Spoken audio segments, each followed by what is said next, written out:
What is evil? That last sentence is pretentious, but it is also a question that has tortured many, but with my help and some games like Factorio, we may finally understand. I've noticed evil typically has three main ingredients: actions, motives, and when evil is at its best, brings out certain strong feelings and emotions. In this case, fun. Factorio is a fun game, where you make factories on another planet trying to maximize productivity, but it's also a game with unending environmental terrorism, where you cause a lake to go from the healthy blue to the green stuff that made the Joker. It's one of those games I'd put dramatic music on in the background and slip into Supervillain Monologues by accident. So consider yourself warned. This game teaches a lot about how evil could be done better in video games, and I'm going to explain this because my therapist has questions and I need an excuse to play more of this game, because the factory must grow. Part 1. The horrible deeds that need to be committed. Before we address the evil in Factorio, we should talk about how other games handle evil. Often it's a choice between a sensible good decision that everyone benefits from, or you can go out of your way to be the biggest asshole in the universe and do something for no personal gain, just so you can see a child cry. Now don't get me wrong, cartoonish supervillainy is very fun. For example, Fallout 3 lets you sell children to slavery so you can see them cry. How could you do this to me? I lost everything and you sell me to slavers? Well, fuck you. Ah shit, this isn't the crying child. And this is all truly wonderful, but Factorio handles evil far more organically. In other games, supervillainy is usually at its best when it's one option out of a few. For example, sorry Fallout 3, I still love you, the power of the Atom Quest has two options: to deactivate the nuke, or blow up a town, which a lot of people didn't like because it was a binary radical choice. But if there was other options that were more reasonable, making the supervillainy an extreme choice with other level-headed options being the actual choice with morals, and the supervillainy being an extremely fun Easter egg option, people might have received that quest better in that case. But Factorio flips this and has every action be reasonable and evil, unless you choose the good guy path of least production, but that is heresy! Factorio is one of the greatest doomsday simulators there is. But you are the doom, and given how fast the days pass on this planet, your day shall come. When you win, machines destroy nature.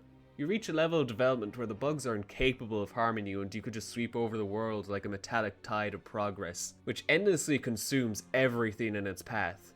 But let's talk about how you get there. I asked the Factorio subreddit how many war crimes are committed in Factorio in order to achieve your goals, and they all collectively defended their actions without telling me what they did, which is pretty weird but also very telling. This game doesn't just make you do evil stuff, it also encourages you to hide behind a thin layer of justification, like all good war criminals do. Except for this person, who has my respect. But not the last bit though. Now I won't change direction in this video, I'll just war crime even harder now.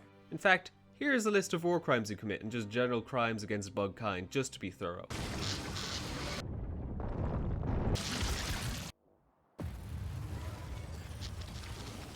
Now, I used to think it was justified too. After all, they are bugs. They didn't sign the Geneva Conventions. But since when has that stopped people from fighting for animal rights? For example, if I burned a dog alive, suddenly I would be the bad guy. And the bugs are shown to be somewhat sentient. At the very least, they are intelligent enough to quickly find my artillery installations, so they feel pain. I should know. I've memorized all of their screams and they keep me up at night. My therapist knows all about it.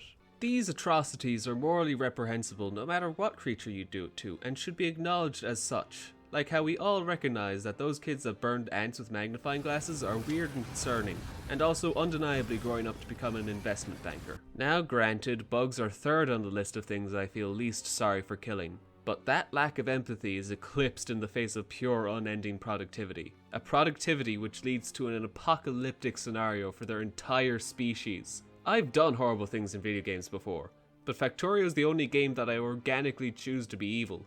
Most games where you could be evil just say, oh, you could be good or you could be bad and your choices matter, but you should pick what we deem to be the good option. We locked all the content behind it. Now that is just bad game design. But Factorio says, hey, good job, here have a flamethrower and show those bugs who's boss. And after that, we'll have a tank ready for you. It's like a father that's a really bad influence on you, but is very loving and affectionate, and is very fun to be around unless you pick the Death World option, in which case you're fucked. Unless you can contact Trooper to save you. Oh, no, there's so many times in this game I've legitimately thought I was fucked, and then I just turned around and Troopin has built an entirely different factory I didn't even know about. But, simping aside, which is an evil in of itself, this game also makes being evil the easy option, as it should be. Because who has time for a zero-emission eco-friendly factory? Evil is often its most enjoyable when you don't put in the work but still get a good outcome for yourself. Or, alternatively, when a brilliant plan comes together. This game handily can achieve both effects. But here's the question. How is this blatant war crime simulator so fun to do war crimes in? Well, because it's a power fantasy, and also a try not to get satisfied challenge all in one. Part 2. Try not to get satisfied.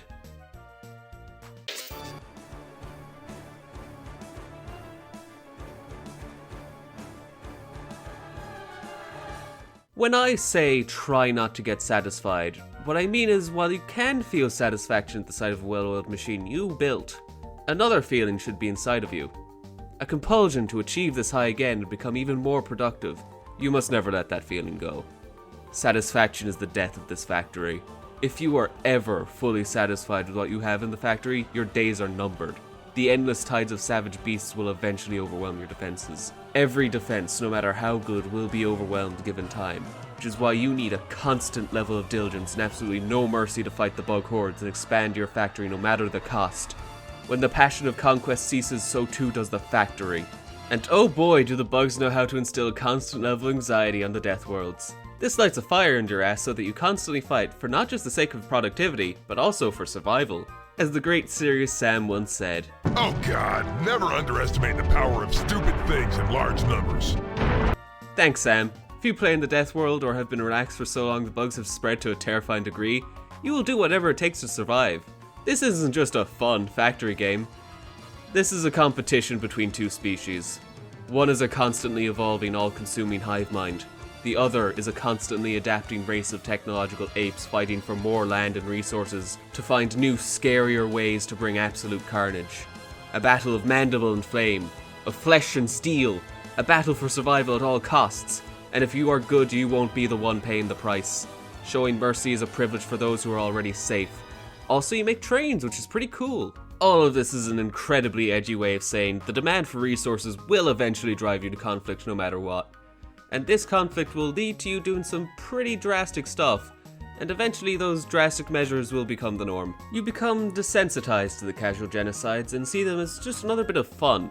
What was once a hard-fought battle you had to struggle to survive becomes a simple task with a body count of no consequence.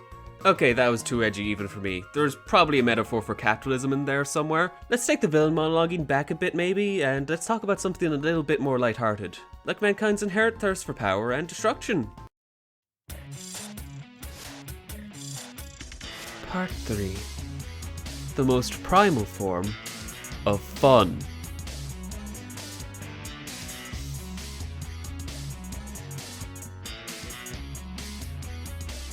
This story begins with who's going to win, knowing the danger that lies within. There are two kinds of evil. Evil born of weakness and evil born of strength. At the start of the game, you do evil born of your weakness, as you do everything you can to survive and expand out of desperation. But this evolves into evil born of strength, as no one is capable of stopping you when you are in a fun little rampaging mood. Just like Bowser from the greatest game of all time, Mario & Luigi Bowser's Inside Story. You become a corruption that seeps into the very soil of this world. Your influence and power creeps across the world until it is all under your rule. While the bugs get stronger fairly linearly with some jumps in strength with more of them in stronger variants. Meanwhile, your strength builds exponentially. The bugs have a limit, while you face no such problem. These animals become nothing more than a nuisance and a fun extermination project. This is the greatest Dr. Eggman simulator of all time. Seriously, try to argue that Eggman wouldn't have over 1,000 hours in this game from his spare time between schemes. Hell, it probably inspired a few. I fucking love Spidertron. Spidertron is my life. You are a scientist that invades a world filled with animals and you pollute and exploit everything in the name of science and productivity.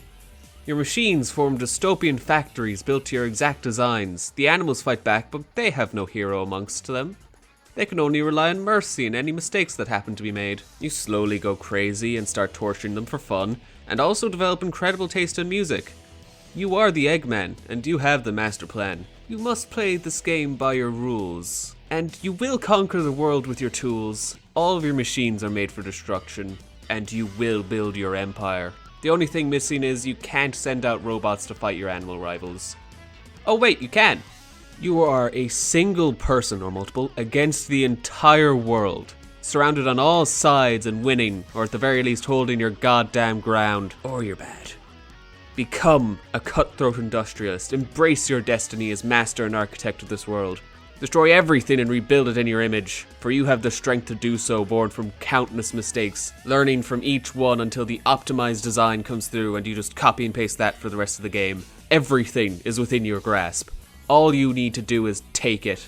Take the whole world. Don't give the bugs a single square centimeter of land to call home. So long as they exist, they are an existential threat. And one of them died in my glass of orange juice this morning, the dick, so everything I do is absolutely justified. Which means it's no longer evil, so the premise of this video has been defeated. But that means I can do whatever I want now with no guilt. So nothing can stop me anymore. Not even me.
This isn't just a factory, it's more than that. It's a creature, and yet it does not live. I made this factory through my own will, but it feels like it exists outside of me. And yet, it wouldn't exist without me. After countless corrected mistakes, this factory operates for its exact purpose and only gets more destructive yet efficient over time. It's a factory that cares to every whim of its master by design. A factory that is built from the ruins of lesser beings. A factory that runs off of blood and oil. Every movement is calculated and precise, but without soul or passion, lubricated with the blood of those who tried to stop it. A cold, metallic hive of industrial capability that is incapable of love but with an incredible capacity for violence and destruction, and yet also the ability to create systems that benefit itself to the detriment of others, with all resistance crushed by a mass-produced boot, with influence creeping across the world with mechanical tendrils to incorporate more and more into itself. For the factory must grow and grow with no end in sight. This factory is unwavering, unfeeling, and scariest of all, seemingly unstoppable. I do its bidding as much as it does mine. Together, we are a brutal combination with an insatiable hunger that is nigh impossible to satiate. And yet, we only prosper, for we aren't the ones paying the price. And this I call a metaphor for capitalism.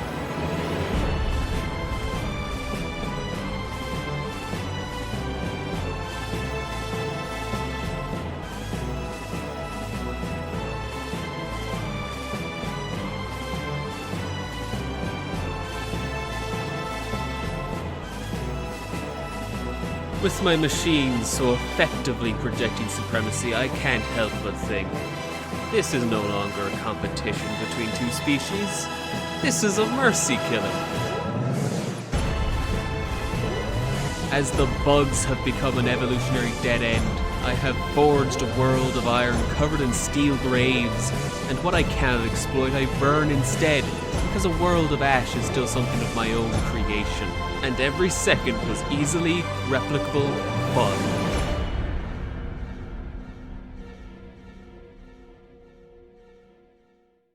So that's why I'm here, Doctor. So, after all that, do we finally understand evil? No, of course not! This was one lesson in a 4-year course, you buffoon! And even then, to fully understand evil, you have to go back for another 4 years to get your PhD and join the other great evil doctors. But if you are truly determined to stick with this course, why don't you subscribe, huh? There's plenty more to learn. Other games make you feel extremely evil, although don't expect a Supervillain Monologue every time. It takes something special for those to happen. Also, special thanks to M.Bulteau on YouTube. I'm hoping I'm pronouncing that right. Anyway, I used a cool song they made called Walking on Death Eggs in that Supervillain Monologue you may or may not have noticed. Anyway, they make cool stuff, so subscribe to them and check out their albums. They don't need my shout out because they're bigger than me, but I'm giving it to them anyway. Mainly because they're quite nice when I ask for permission.